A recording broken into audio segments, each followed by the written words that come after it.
дагы бизде акталбаган учурунда Сталиндик репрессияга душар болгон жарандардын аты чыга элек азыр жатат.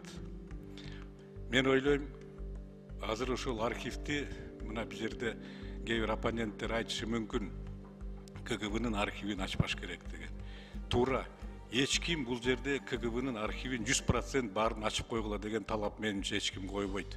Аны баары түшүнөт. Бирок ошо саясий репрессия учурундагы душар болгон делалардын ошолорду кылдаттык менен карап, мен айткандай жанагы ачыл элек аттарды, ушул сымдарды кайра чыгарганга биздин акыбыз бар. Бунун эң чоң сабагы, эң чоң максаты бул закондун деле мындай тереңирээк ойлоп көрсөк, урматтуу жолдоштор, бул ошо репрессиядан сабак чыгарып, бүгүнкү муундарыбыз эртең ушундай репрессия болбос үчүн чара көрүшүбүз керек. Эгерде өзүбүздүн тарыхыбызды, ошо репрессиянын себептерин бүгүн билбесек, репрессиялар дагы боло берет.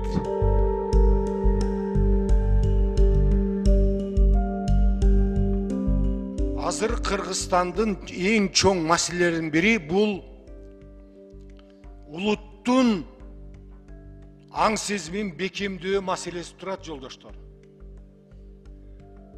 Мамлекеттүүлүктү бекемдөө түшүнүгү турат. Улуттук аң сезимди, мамлекеттүүлүктү бекемдөөнүн эң бир фактор бул тарыхый аң сезим. Бул масштабтуу нерсе, масштабтуу. Бир гана реабилитация маселеси эмес. Бул андан терең чыккан маселе тарыхый аң сезим, тарыхый эс тутумду даярдоо, бекемдөө, калыптандыруу. Ал өз кезегинде улуттук аң сезимди, улуттук граждандуулукту, улуттук патриотизмди бекемдөө маселеси туруп атат бу жерде.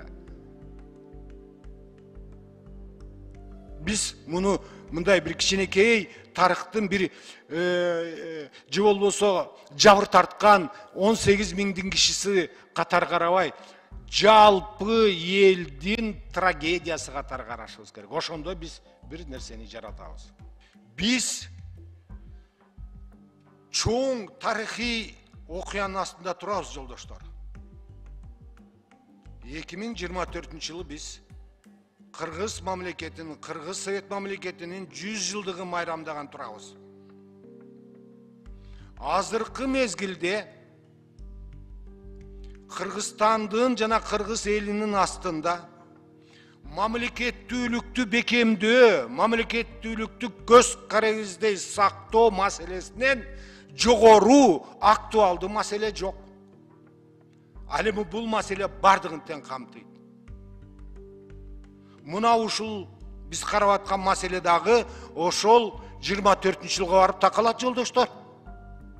Биздин массалык Кыргыздын элитасы, каймактары ошондон кийин каза болбодубу? Ошондон кийин репрессияга учурабадыбы? Ошол акыры барып туруп 37-жылга алып келбедиби? Ага чейин эң белгилүү адамдардын бардыгы тең 33 жылдан баштабадыбы?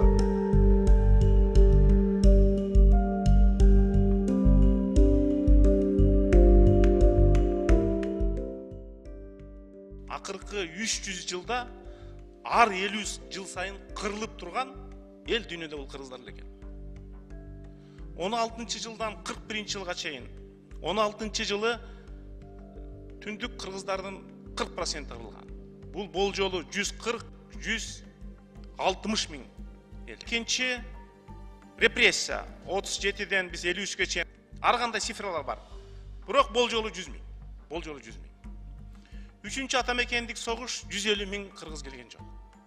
30 жылда 3 жолу кырылган эл дүйнөдө бул кыргыз эли.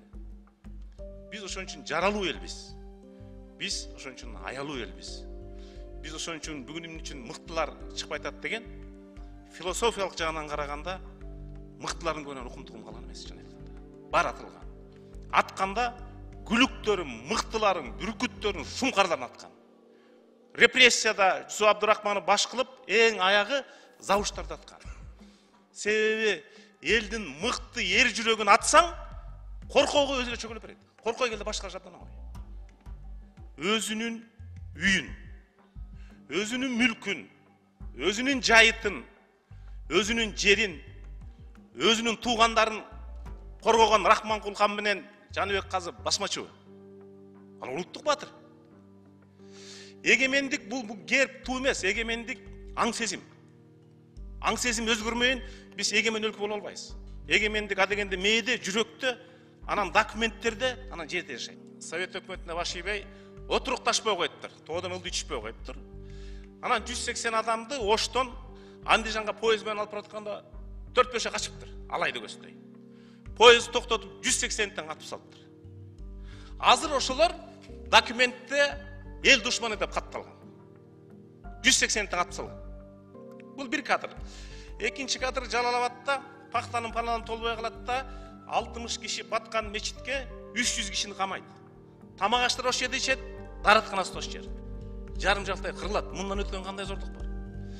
Үчүнчүсү, чүйдөн ошол улакка тартканда бир уйгур үй бүлө качкан экен. Анан кийин атасы бер жакта калып, баласын алып өткөн, 3 жаштагы баласын. 3 жаштагы баласына токтом чыгат, улутчул деген. 3 жаштагы уйгур бала улутчул болушу мүмкүнбү? Бул барып турган маңкуртчулук. Бул мыйзам башкалардан айырмаланат. Бул юридикалык документ, бул саясий документ, бул руханий документ. Себеби жанагылар атылганда чечим чыккан. И менен Кыргызская республика деп. Кыргыз мамлекетинин атынан атылган. Эми азыркы муун Кыргыз мамлекетинин атынан кечирим сурап, ушул мыйзамды кабыл алыш керек. Бул мыйзам эмне үчүн керек? Тарыхты билиш үчүн керек. Бул мыйзам эмне үчүн керек? Калысты корноп, алар аты көжө кылбаш керек. Үчүнчү, бул мыйзам эмне үчүн керек? Сабак кайталанбашы керек.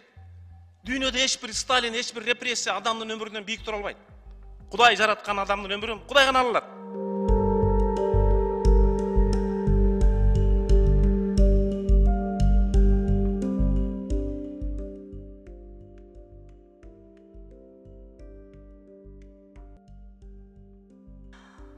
Биз бүгүнкү күндө эгемендүүлүктү дагы көптөгөн адамдар түшүнбөй жатканына күбө болуп жатабыз.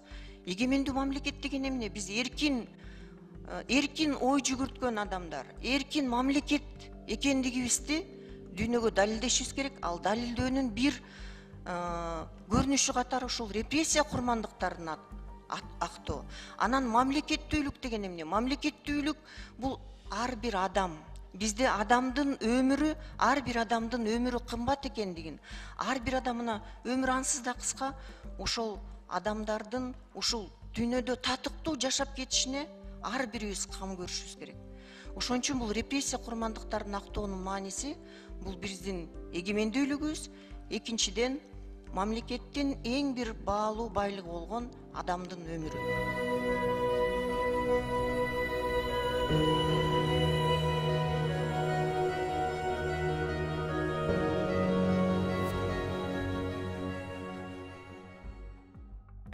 Это законопроект об идентичности.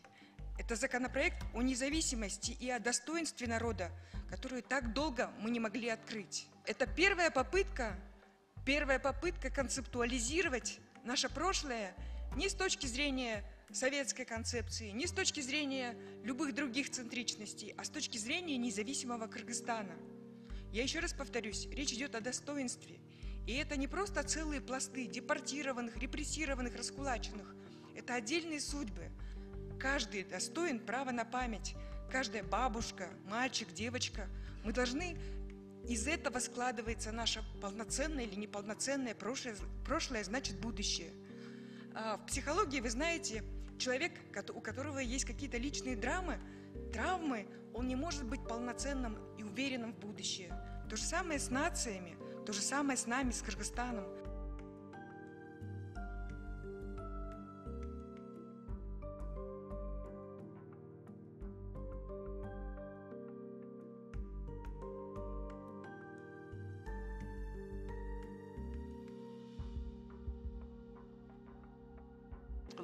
Менин чоң атам Нияз.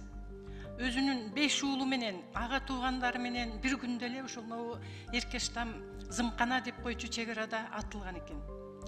Атылып 5 уулун аткандан кийин кабар келип, Нияз молдо сиз чыга бериңиз.